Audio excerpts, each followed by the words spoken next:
If you haven't heard about Anchor, it's the easiest way to make a podcast. Let me explain. It's free.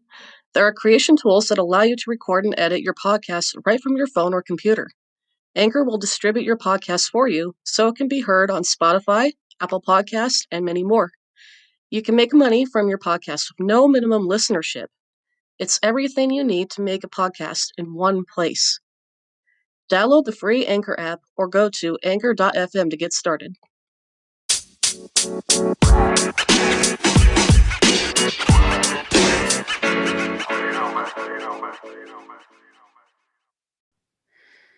Hey guys, it's Jay and welcome to Peer2Peer. Today we have a special guest named Nova. Nova, how you doing? Yeah, I'm pretty all right, I guess. Pretty all right? Yeah, well, I mean, not the best, not the worst. I think it's the best way to describe it. Hey, well, you're on the right show for it. True. So, tell me about your mental health journey. Like, what kind of stuff have you dealt with? Okay.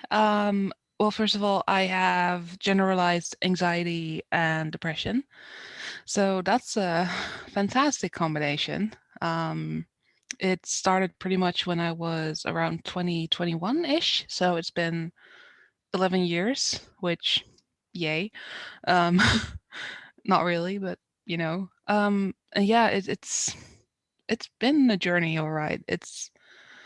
It has its ups and downs. Some days are better than others. I mean, I'm sure you know what that's like. So yeah, it's not a fun journey, and to be honest, I want to get off this ride as soon as I fucking can. Yeah, I think we all want to get the fuck off the nope train with mental health. Yeah, like this is just. I was talking about this today with someone, and I was just like, if someone could just wave a magic wand and be like, bibbity bobbity, get the fuck out of my brain, I'd just be like, yeah, please give me, I want that magic wand. Make that Can too, I please. can I swear, by the way? Yeah, you can say whatever the fuck you want. I mean, anything goes on this podcast. Fuck yeah. Yeah, no need to censor yourself. Whatever you're comfortable saying or talking about, I put Mhm. on. I mean, this whole thing is about being organic and being honest. I mean, even if you have to be bluntly honest, go for it. I mean, being blunt is something I'm really good at, so Oh yeah, as long as I've known you for, you're damn good at it. yeah, I need to curb that sometimes because I can be Yeah, bitchy bitchy blunt sometimes. but that's what that makes you hot, though. I mean, just saying. Hmm. I mean, I have my moments. It's hotter when you do it, though. Ooh, I am blushing right now. Okay, we're gonna get back to questions. We should probably mention that this is a set thing for us, that we do this all the time. Yeah, this happens a lot. I mean, for those of you that are listening, sorry in advance. Sorry. Sorry, not sorry. Exactly. All right, back to you though, because this thing is about you. This time I carved out, it's you time. Mhm. I mean, the flirting is nice too, but all right, questions. I mean, before we started, we did talk about a different kind of podcast, so Yeah. Yeah. Well. moving on. Yeah. Moving. I swear this is a serious podcast. Yeah, you shouldn't have invited me if you wanted to have a serious podcast, because we No, can't be serious. it wouldn't be. It wouldn't be a good podcast if I didn't have people from all walks of life on it. I True. mean, don't have to be so serious with mental health. I mean, you can if you want to, but yeah. But Honestly, questions. in general, like if I wouldn't be laughing right now, I'd be crying. So yeah. That's a good sign.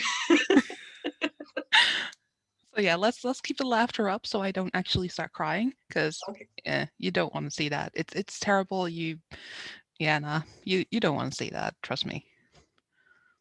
I might, that way I can just like wrap you into my arms and comfort you, even though we're like oceans apart. Oh, bitch, I would love to be wrapped in a blanket and just be giving hot chocolate to just have my head patted. Like, That is a big ass mood today.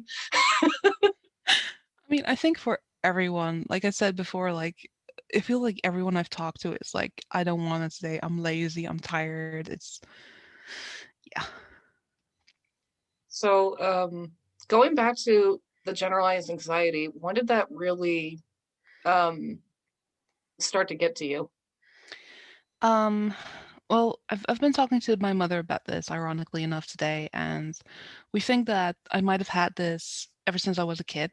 Because as a kid, like when something would happen, like for one instance, we went to visit a cousin. We ended up on some back road, and my mom mentioned we need gas. We're running out of gas, and in my brain was like, "Fuck, we're gonna be stuck in the middle of nowhere. We're gonna have nowhere to go." Like it's scary because I was like 8 years old at the time.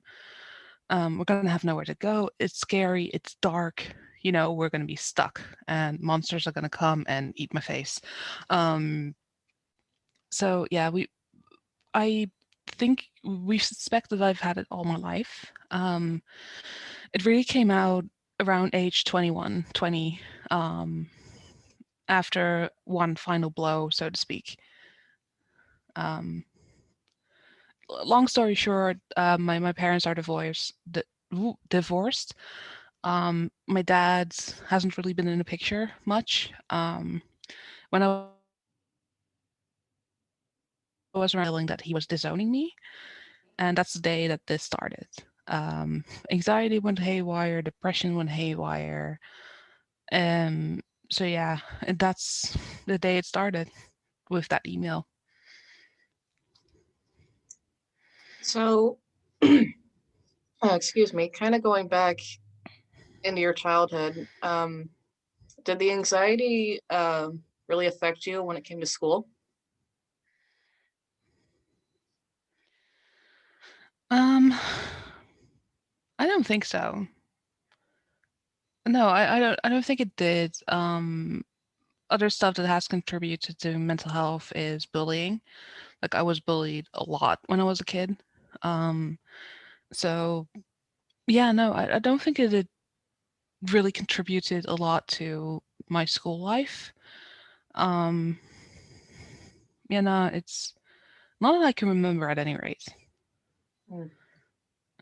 Okay, because that was a pattern I noticed with a lot of other people on this podcast was that the a lot of their mental health became exaggerated. I think that's the, but it became a lot more worse because of hitting that time period of like high school, middle school, when there's a lot of changes going on. Yeah. Um, it seemed to inflate a lot of mental health stuff that they kind of were aware of that they had as a kid. So it's interesting that Hmm. that you said that it really didn't do that for you. It was just kind of No, yeah, I think the reason for that is that we didn't really notice it because I was bullied a lot. My high school days, like the school system is weird here. Like the going into high school, we call it the first and second year. Um, the first and second year of the school that I went to, I was quote unquote sick a lot, but that was mostly just, me not wanting to go to school because I was bullied, being afraid to go to school because I was bullied. And then when I went to the third and fourth year of high school, it um, I switched schools, and it was a better school because there were more peers for me to interact with. Because the school that I went to at first for the first and second year, it was a very, very severely Christian school, and I'm atheist or agnostic, or I never know the term. Basically, I believe there's a God. I'm not sure it's just one all-powerful God. That's basically my belief. I think that's agnostic. yeah, I Anyway, think it doesn't really matter. Um, it doesn't really matter. um, um, and yeah, that school was severely Christian, and it was more related to like taking care of people, like that kind of sector. And the school that I went through for my third and fourth year, that was more animal related, like the green side of things, like training to become a farmer or animal carer. So I had more peers that I could interact with, that understood my passions, basically. So yeah, I suspect that maybe being sick for the first and second year, that was also maybe anxiety related, because I was literally afraid to go to school. So for the third and fourth year, it was just, yeah, I don't really have memories of being afraid to go to school in that period. I mean, that's good, but yeah. Um, I was gonna say something, just lost my thought. um, so kind of going back to like the animal care, would you say that that was something that helped a lot though with anxiety, or would you say nowadays, like, is that a passion that you would pursue or go for? Yeah, I am a trained animal carer. I could basically work in a pet shop, or I could work in a petting zoo, or, a shelter or anything. So I'm a certified animal carer at this point. Issue is that there's not a lot of work to be found in that area, which I was fully aware of when I started the course, but it was still like, I want to do this. Um, but yeah, it's still something I want to do, and I found that animals actually help with anxiety. Like if I have a anxiety attack or a panic attack, the first thing I'll do is grab one of my cats and just basically cuddle the shit out of him. Um, within reason. Like my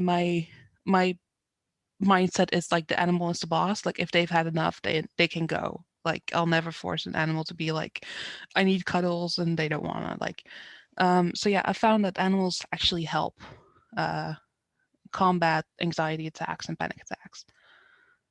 Oh, that's really cool. I mean, that's part of the reason why I have like reptiles because they're calming creatures and they really help out with, Hmm. like you said, panic attacks, anxiety attacks, and whatnot. Yeah, and What would, oh, sorry. the cool thing about it is like the animals. Like I have three cats, and they know if something is up. Because today I've had a really down day, and one of my cats did not leave my side at all. Like he's only left my side because my mom went to bed, and he's like, "Oh, warm, comfy bed. That's where I'm gonna hang out now." But he's not left my side at all. So they say dumb creatures. I don't believe in that because they full well know when there's something going on with their moms and dads Yeah, totally. What? and parents, to include non-binary people, of course. um, if you didn't have pets, how do you think you cope with your anxiety? Not at all. uh, um, no, that's not a complete truth. It'd be more difficult, but I'd focus more on knitting and crochet and that kind of stuff. But it'd be a lot harder to combat, anxiety attacks and panic attacks and stuff. Because yeah, the feeling of like a warm cat curling up against you or like demanding your attention, it really does help. And a ball of yarn can't exactly do that. So as I much as mean, I would wish. um, so what have you done to because this anxiety, it seems like it's been with you throughout childhood. Mhm. Um, didn't really affect you too much when you had, like high school and whatnot. Um, how how is it affecting you now? Like, what does your day-to-day life look like with this? Um, boy, day-to-day life sucks, pretty much. Mostly due to the fact that I'm in a down period, so it's much more heightened than it should be. Like normally, I'm at like to use your, number scale. Usually I'm at a four or a three or a four, so fairly, it's there, but I can manage. These days, it has been since December, it's been like an 8 or 9, sometimes a 10. So yeah, these days it's just like not manageable. But yeah, my day-to-day life, I crochet, I knit, I take my meds every day, very important, of course. Um, I play video games. I play a lot of World of Warcraft lately, because that's my go-to anti-anxiety game. Because it's just mindlessly running around a fantasy world and just like collect 10 shells of a bug or like kill 5 wild animals or whatever the hell. So it's just like very rhythmic, very repetitive quests that you need to do. And I find that the repetitive stuff like that, it helps manage stuff because it's predictable. You don't get surprises thrown at you. Sure, on occasion there'll be a jump scare because fantasy games love spiders, and I'm not a fan of spiders. Hey, ain't that uh, the truth? uh, damn you, Tolkien! I blame you for this. No, for real, I blame him for this. That's a whole different rant. Um, No, but yeah, like I said, it's the occasional jump scare. It's nothing bad. It's just like not expecting a spider to creep up on me. Like yeah, that's my day life. A lot of gaming, a lot of crafting, um, Dungeons and Dragons on Saturdays. Yeah, that's yeah, because I don't have a job right now, so I'm just trying to get through the day on the day-to-day basis.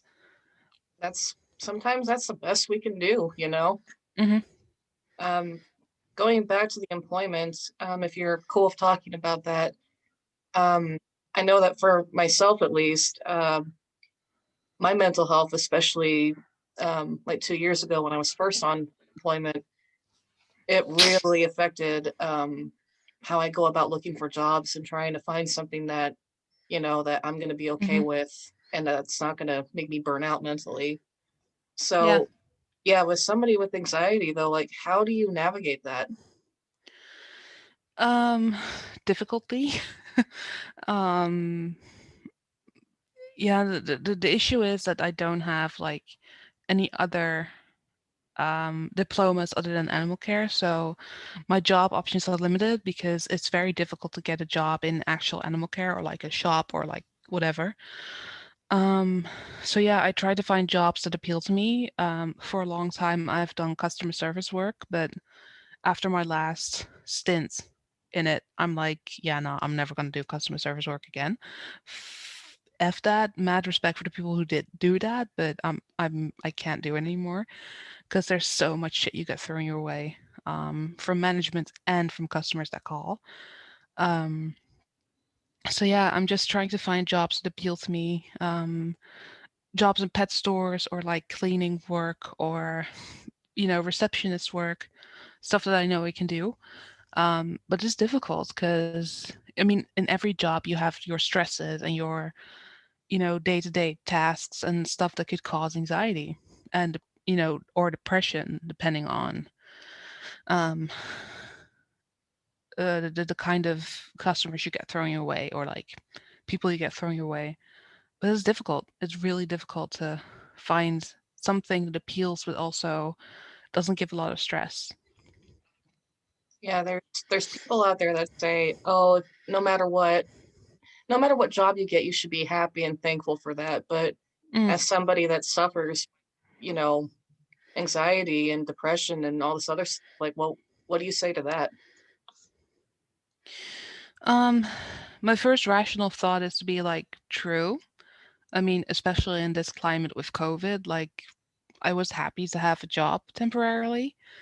Even though my country, the Netherlands, we have fantastic unemployment arrangements and benefits and all that kind of stuff. I was glad to have a job for 3 months, but on a different scale, it's like, no, fuck you. Like it doesn't work like that. Like it doesn't work like that for someone with anxiety. Like sure, a job is great, but if you are unhappy in your job and if you get triggered a lot and if your anxiety gets triggered a lot, then the best thing to do is just to walk away. Even though it might not be the thing that you want to do and even though especially in a country like America where I'm not exactly sure on unemployment stuff, um, where it's difficult and you could risk becoming homeless. sometimes you just need to say like, okay, this isn't a good job for me. This isn't a good, safe mental space for me, and walk away. Because yeah, at the end of the day, work is great, but your mental health is more important.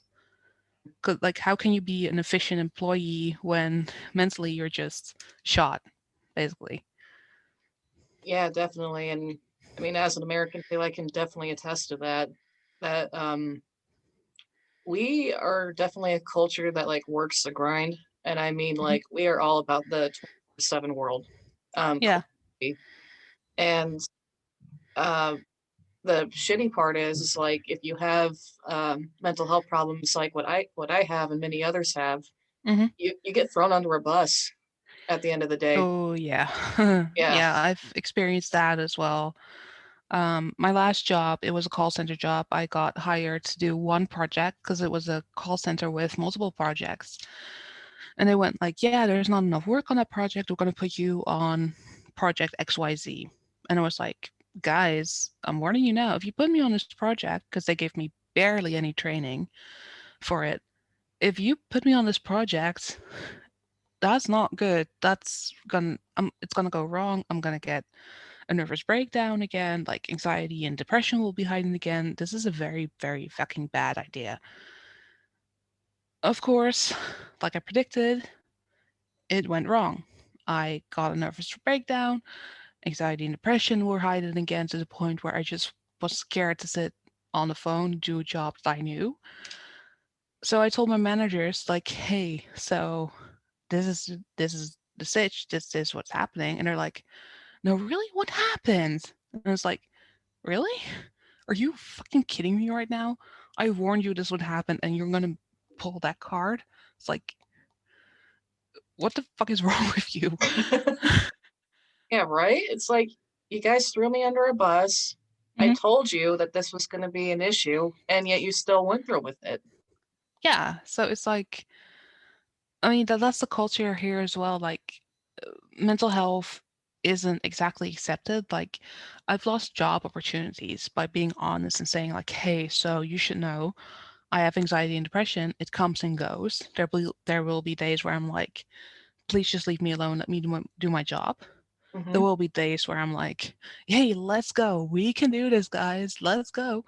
And it's like, the hiring managers will be like, "Yeah, nah, we can't trust that you will do your job right."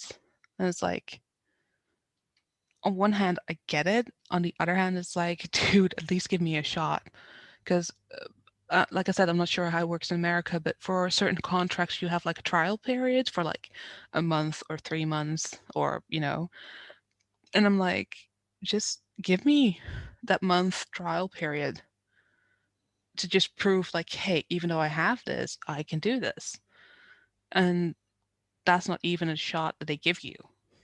So, Yeah, it's like there's a catch to it, and it's yeah. yeah, it's definitely like that over here too.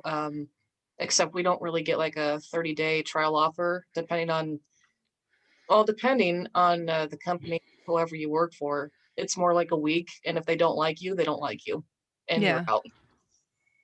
Yeah, so it's definitely a catch-22 of like, yeah, you should be honest about what your issues are, but if you are, you're gonna get shot for it, basically, in a violent term. That was a wrong phrase of me, but you know what I mean. I get where you're coming from.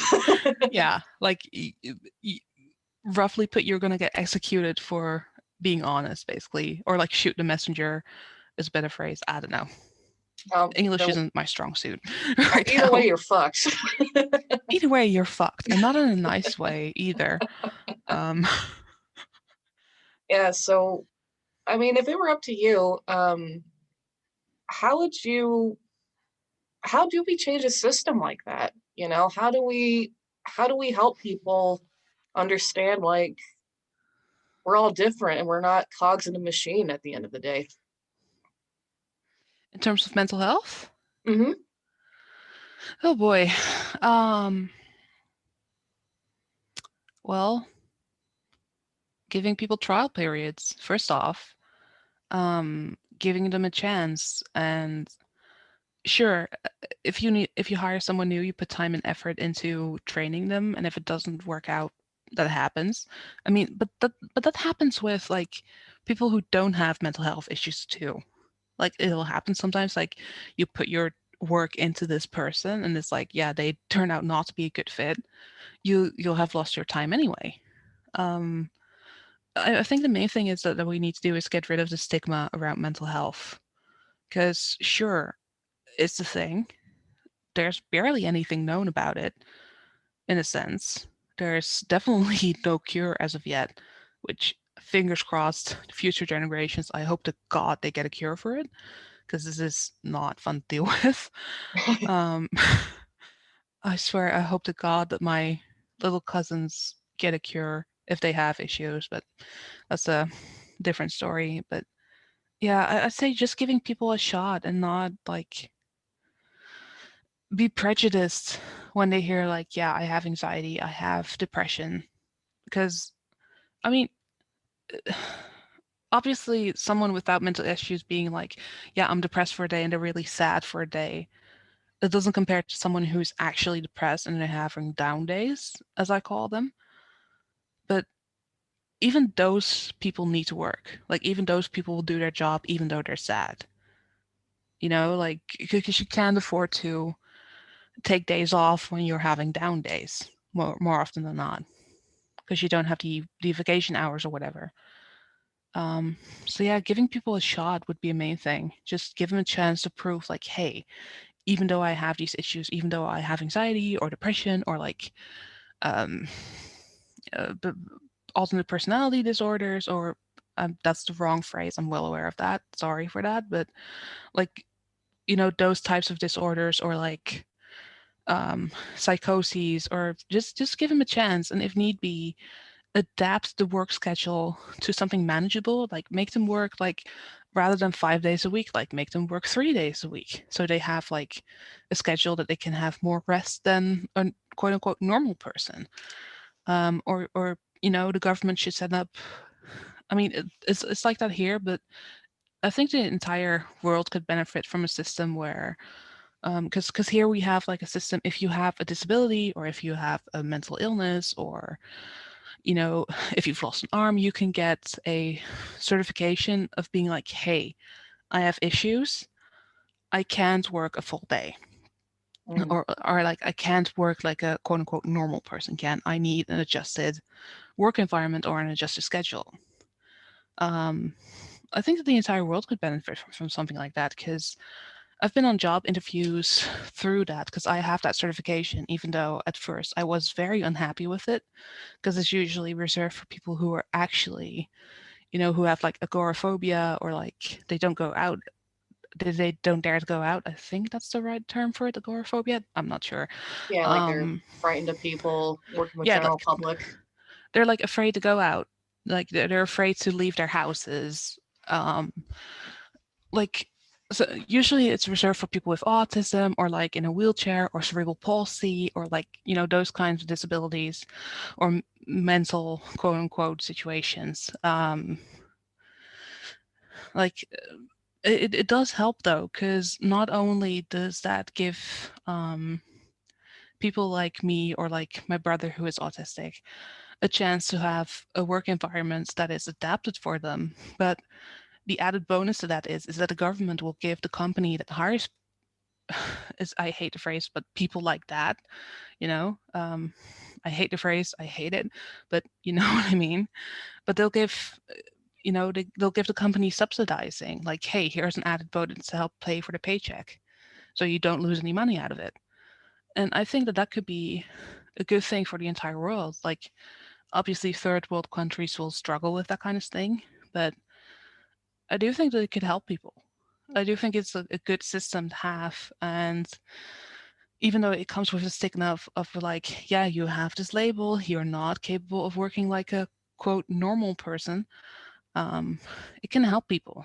Um, but yeah, it's a tough, difficult thing to put in implements because people are greedy as fuck. Uh, Yeah, and living like, in America, I can definitely attest to that. Yeah, and again, like the stigma about mental health, like even today I spoke to someone and I told this person, because I was talking to someone for my unemployment benefits, like what's the next step? How do I get a job again? Blah blah blah.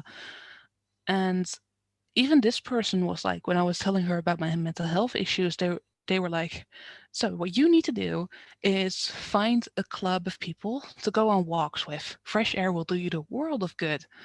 And I'm like, A, it doesn't work like that. Some days I barely have the energy to get out of bed and, work on my personal hygiene or even take a shower for that matter. And B, you need to be the right type of person for that. I certainly sure as fuck am not. I flipped you off. I'm sorry. I don't know if you saw that. It's all good. Because I'm, because, because I'm marking things down on my fingers, like, and I accidentally flipped Jay off. Anyway, It's yeah, all good. I'm used to it. I don't mean it that way, but it's like you need to be the right type of person for that. And when I told this woman of like, I'm not a people person. I'm not the kind of person to be like, hey, let's hang out together, guys. Let's do this. Even saying that makes my skin crawl. Like I'm more of the kind of person of being like, hey, you, I love you. Give me attention right the fuck now. Like just with certain people. So I told her this, and it's like, yeah, but that's likely because of your anxiety and such. And I'm like, no, no, no, it's not because of my anxiety. That's my personality. I don't like people. Why do you think I've done an animal care course in college? Like if I was a people person, I would have gone into the care sector, like the human care sector.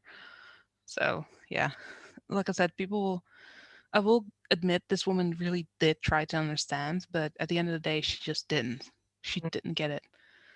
And that sucks because this is an official government employee and she just doesn't get it. Like, Yeah, and sorry, didn't mean to no, interrupt you. no, no, you weren't. It just seems like a lot of people that are supposed to be helpful in that sector, they're not educated enough on this stuff. Do you think They're not. that's a contributing factor?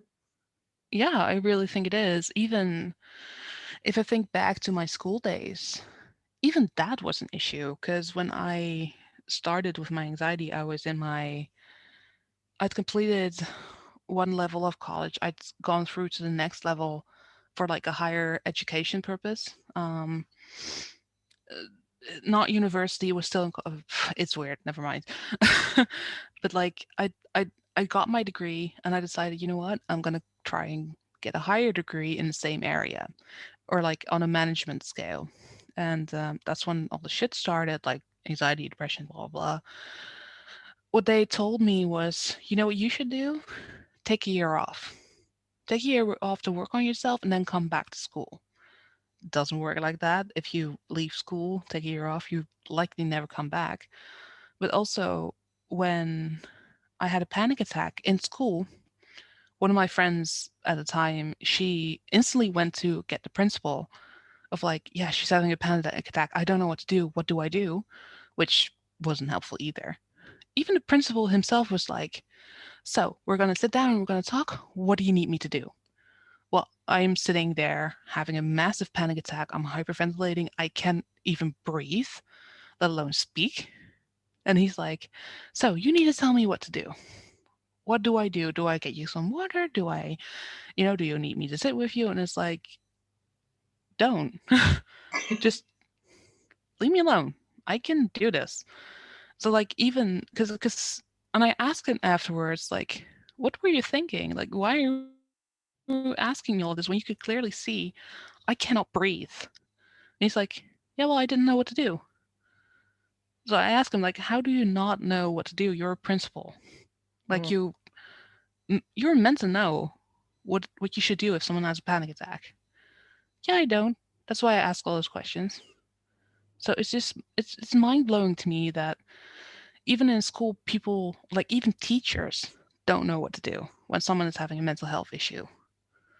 Like, we need to educate that shit.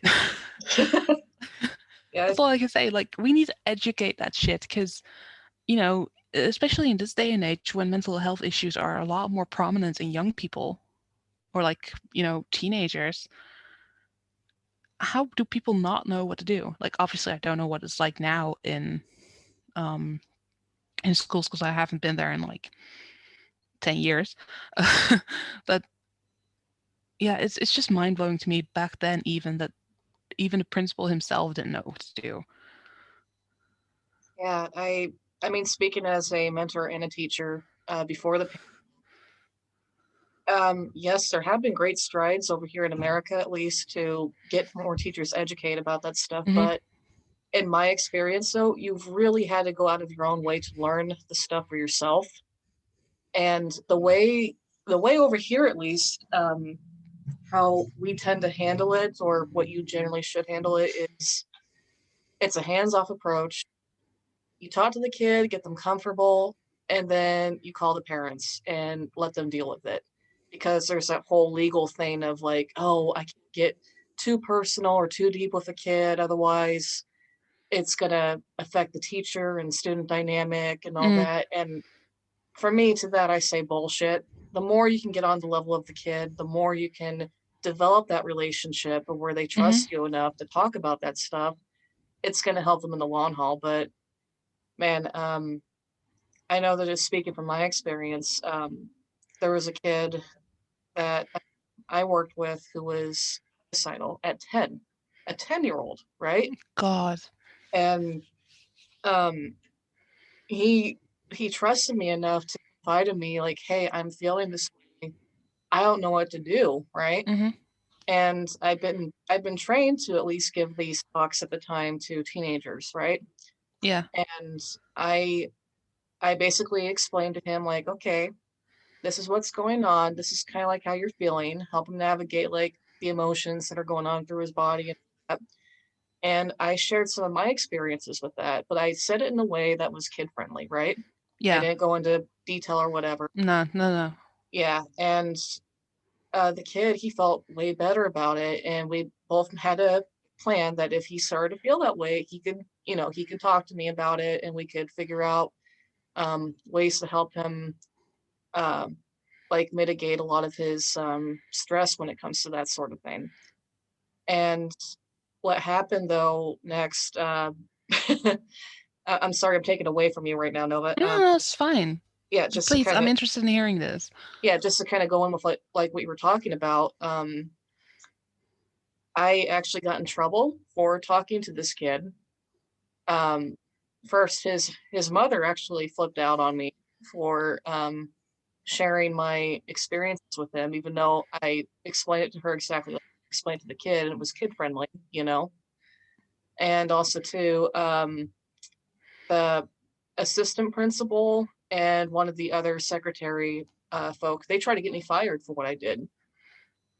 And I had to explain the whole situation. And at the end of the day, I told like my heart went out to a kid and I felt compelled to help. And that's what I'm here for too. It's like I'm not just a overrated babysitter for these kids. I'm also an educator. I should be an adult that they can trust and talk to about Mm, it. And luckily, nothing bad happened. And the director of the program I was with, the main principal, they all sided with me and said I did the right thing. I But agree. yeah, but man, there's a lot of that shit though that people are still like, oh my god, mental health is like this boogie monster, and we can't cross these lines with kids or people in general. Otherwise, it's just going to cause more problems. And it's like if you know what you're doing, if you're educated in it, it shouldn't be a big deal. That's just my thing. Mm. No, I definitely agree with that. Like the way I'm hearing it, I would have loved to have you as a teacher because the principal of my school at the time, I never went to him again if I was feeling bad. I just skip class and leave. Like I didn't trust the dude because he literally did not know what to do. But like,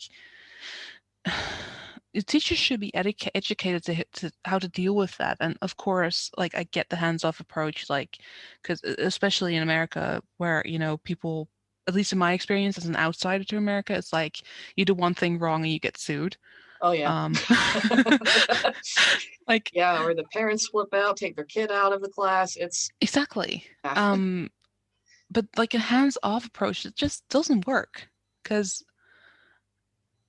sure, I get it if a teacher is unsure of what to do in a moment. Like if they want to ask questions, I get that. Like as an adult now, I'm like, yeah, I get where the guy was coming from.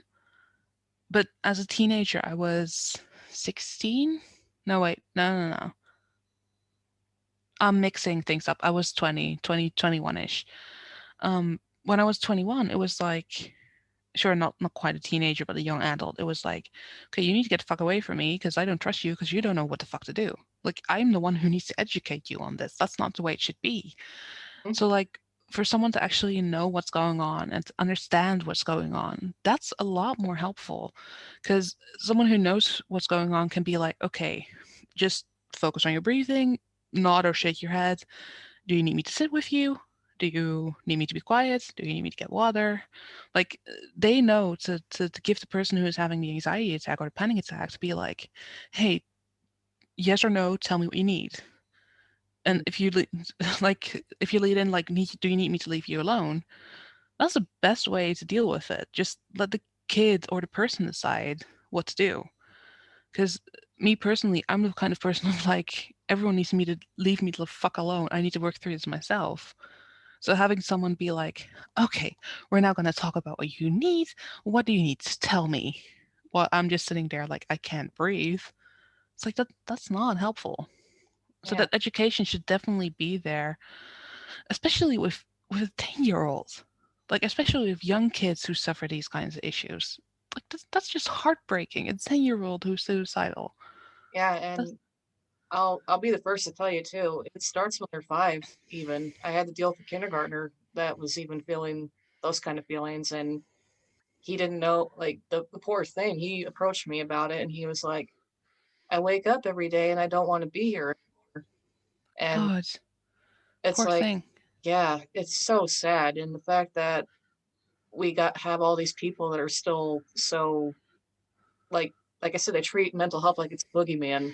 Mm. It doesn't help anything. Especially not with kids at that age, because if kids at that age get treated like, oh my God, this is boogeyman that we're dealing with, that's just going to make their mental health issues later in life worse. Plus, it's going to make them more inclined to not seek help, which can be detrimental, especially with kids who are suicidal. So, yeah, I definitely feel like any kind of person who deals with people with mental health issues, whether it's a school, whether it's an unemployment officer, whether it's, you know, it doesn't matter if you have, if you work, if there's a risk of working with people with mental health issues, someone should be educated in the company to know what to do. Or like two people, because, there's always risk of the one person being sick, but we need to educate people. That's what needs to happen. And that's the thing, like you said, like mental health issue is a boogeyman. So there is no education, which means that kids get told like, yeah, now just take your meds and talk to your therapist and we don't want to have anything to do with this. Like that Yeah, doesn't work. yeah, and the other thing too is, I mean, I don't know what it's like over there for you, but, I know over here, a lot of parents can't afford therapists for their kids, or in general, most adults can't get therapy. Well, we're lucky in the sense of that for us, health insurance is mandatory. Like you can actually get fined for not having it. So for us, it's like if you need therapy, like there's packages you can buy, quote unquote, to help pay for your therapy. When I was in therapy, I was still, my mom paid for insurance back then. She only had to pay like a small percentage of it for each session that I went to. Like the first 12 sessions were free, the rest of them she had to pay a small percentage. So even that could be a thing of like health insurance can help with that. But in cases of America, like it's not a mandatory thing. Like it's not a thing that a lot of people have, I imagine. Mhm. Because, man, the horror stories as outsider that I hear, it's like, what the hell? Like 50,000 bucks for like an overnight hospital visit sometimes? It's like, Oh, yeah. dude, what? Like, for me, for my country, all of that is covered. Like the hospital ride, the bed that you're using, the sheets that you're using, the procedures, all of that is going to be covered. So it's like the fact that that's not normed for me, that's like unimaginable. But I think that could be a part of it. Like if there was a health insurance, because I've heard good things about Obamacare. I could be wrong because I don't read the news a lot because anxiety Hey, it's all going good. back. But like if because from my understanding, Obamacare was like a health insurance thing for people with a lower income. Am I saying that right?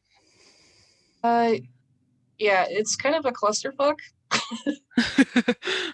but yeah, you pretty much got the gist of it. Yeah, like if that was a thing that was implemented, like that could help people afford therapy. Like that could help parents send their kids who like their 5-year-old, which unimaginable, a 5-year-old who has those thoughts. I mean, that could help. That could go a long way. Because I mean, if people don't get the help they need, like some of them are strong enough to get out of the pit themselves. Because I call my depression and anxiety the pit. Um, Any like, name? well, I mean, Parks and Rec. I fell in the pit. That's literally where I got it from, the pit. Love it. Um, yeah, if you know, if that could help get people out of the pit, like some of them are strong enough to do it themselves, but some of them need those handholds of like medication or, it's therapy. Like for me, a handhold has been medication. I take one tablet a day of like a basically it gives me the happy chemical because Hmm. that's according to my doctor that's lacking in my brain. I forgot the name for the chemical, but Dopamine um, or serotonin? It's one of the two. one of the two. I think the long term one. I think that's dopamine. I don't know. Either the happy juice, the happy brain juice. Sorry, I've watched a Game Grumps episode on that where it was called the happy brain juice. Do something that gives you the happy brain juice was the takeaway.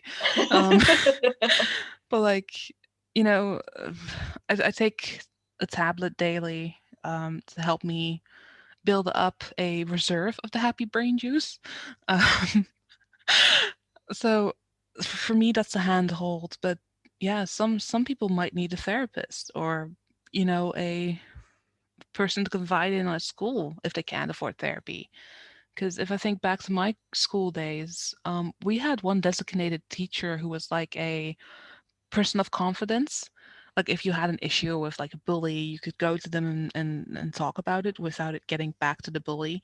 Or if you were like not feeling good or like had an issue or whatever, you could go to them. Like even that could help. So yeah, education on mental health issues is definitely something the entire world needs, but I mean it's a mental thing, it's not a bodily thing, so it's not as important, it feels like. So that kind of brings me to a question that I've been thinking of. So, where does mental health start? Does it start at the home or does it start at school? Because that's a kind of a controversial thing that's been popping up, at least in the teachers groups I've been a part of. Like, where does it start? Genetics. Hmm. It doesn't start with school, it doesn't start with home, it starts with your genes. Because if I look at my own family, my mother especially, my mother has anxiety. I have anxiety. My brother doesn't, but yeah, I feel like it's a genetic thing. Because I mean, if I look at the behaviors that my mother displays on occasion and the behaviors that I have, it's the same thing. So I think it's both a combination of genetics, but it's also a combination of how you're raised. So nature and nurture, basically. And that certain things in your environment can Hmm. exaggerate features that you already, deal with. Yeah, because it's. I'm not saying this as in this is my mom's fault. Like it's totally not her fault that I am this way. It's like I said, it's my genetics, but it's also partially how I was raised. But that's not my mom's fault. Like she's a single mother. She did the fucking best she could with, with me and an autistic brother. Like she's a fucking hero. Like she's a fucking powerhouse. I'll be the first to admit that. Like I fucking love her. She is fucking amazing. But I do think in the way that I was raised, like that could contribute maybe. But, I don't have a time machine to go back and check. So I can only speculate. But yeah, I think it's just a case of nurture and nature. Like a genetic thing and you know, how you were raised, but I also think like school could contribute because if I look at myself, like I've always been overweight my entire life, even when I was a kid. I was bullied for it. I had glasses when I was a kid. I wear my contact lenses now, but I was bullied for, you know, being overweight, having glasses. I wasn't interested in boys. I wasn't interested in makeup. I wasn't interested in fashion. I was my happiest sitting in a corner of a playground with a book and my music. Like I had one of those old Discmans, you know, like that's when I was at my happiest. Like I didn't give a shit about what the latest fashion was because more often than not, latest fashion was fucking ugly. Let's be real. like and I don't like the feeling of like shit on my face, like makeup or like day creams and all that kind of shit. No, thank you. And that contributed as well to being bullied because I wasn't the norm. I wasn't the status quo. I didn't adhere to that. So yeah, that's where the depression comes from, and that's where like part of the anxiety is that I have body dysmorphia. It's undiagnosed, but I'm 90% sure that I have it. Because if even now talking to you on Zoom, I don't have my own picture up because I can't bear to look at myself. I don't see a person, I see a blob of fat and disgusting and mess, you know? So yeah, it's all the factors that you mentioned: school, home. I'm going to add genetics to that. All of it contributes to mental health.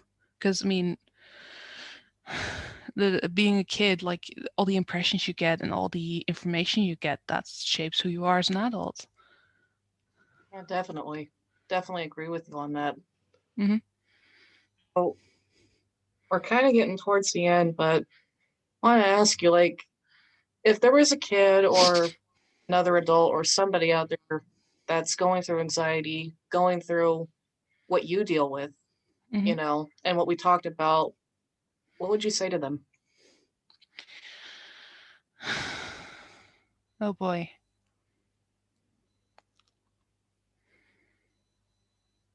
get help. I know that's a very generic thing, but more often than not, this kind of thing is not something you can do alone. Like sometimes you need that helping hands to. I mean, I'm phrasing this wrong. Like some people can deal with this alone, true, but sometimes you just need that helping hand or that little push out of the door to, you know, find help or to get through it or to climb out of the pit. You know, um, it's tough taking that first step and actually admitting to yourself that you're not okay. Like I've been there. It's fucking hard. I cried for hours admitting that I'm not okay and having to tell my mom like, "Hey, I'm not okay. I need help." Like it hurts. It hurts admitting that you're not okay and that you need help. But at the end of the day, no matter how tough it is, sometimes that's what you need. Sometimes you just need that little nudge to climb out of your pit and to, you know, whether it's medication or therapy that you need or just talk to someone. My advice would be in essence is to talk to your doctor at first, because that's what I did, assuming that you trust your doctor first and foremost. If you don't, definitely find someone else. Sometimes a stranger can work to talk to, because they a stranger in the sense of like generally they don't know you, so like a teacher, because I'm of the belief of like everyone wears a mask when they're like at school or at work or you never show your true self. So talking to someone who doesn't really know you can help. But definitely try to talk to your doctor at first and just tell them like, hey, I'm not doing okay. What are my options? Is therapy an option? Are medication an option? Or do you have like a specialist who I can talk to? Or like a doctor's assistant who's more knowledgeable about this kind of stuff, because that's what my doctor's practice has. They have a specific person who deals with mental health issues who you can talk to. But yeah, get help or seek help. And yeah, like I said, it sucks admitting you need help, but if that's what it takes to climb out of your pit, like and definitely like don't take it out on yourself. Don't self-harm. Don't hurt yourself, because been there, done that, got a t-shirt. I regret doing it. I regret it so much. Um, I still got the scars from it. It's not the best way to go about it. It helps for a minute, but then it doesn't anymore. And you do it more and you get ugly scars from it. And it's definitely not something you should do. Hey, well said and well spoken. And that is something too I can definitely relate with. Hmm. So, just want to say thank you for being vulnerable and for being bluntly honest about your thoughts and opinions on mental health and Hmm. for sharing your story too. Like, I mean, I say this nearly all the time, like, do these. It's important that we hear more people from, all walks of life talk about this stuff because I think the more we can just have a simple conversation about it, the more it's going to help out more people. And hopefully, eventually, one day, put an end to the stigma. That way, future generations, like you talked about, won't have to deal with the crap we've had to deal with. I hope to God that future generations don't have to deal with that shit, with mental health issues and anxieties. And I mean, thinking about my little cousins having to deal with this, it's like, oh fuck, I hope to God they don't get this genetic bullshit that I got, because damn, it's yeah, I just hope that it can help people. And I also want to say, like, if I triggered anyone, I'm sorry. I know it can be, I'm brutally honest sometimes, but sometimes, yeah, people just need to hear that kind of stuff. Yeah, and that's the thing about this podcast too, is that when I say you can say whatever you want, you say whatever you want because again, it can be triggering, but I'm right there with you. Sometimes you need the brutal truth Hmm. and you need to be as raw as possible because the only way we're going to be able to stop mental health from being this boogeyman is if we don't treat it like a boogeyman. Yeah, we need to get rid of the stigma, which I don't think is going to happen in the next 10 years, but if this can contribute, wow, English. I hope this can contribute to help get rid of the stigma. Yeah, definitely. Me too. And I mean, I think your story, the way I look at it, if you can help out at least one person, Hmm. you've done your job. Yeah, definitely. I agree. Yeah. Again, thank you again, Nova, for being on here. You guys No think, problem. yeah, anytime, hun. And thank you guys for listening to this podcast. Please consider supporting it.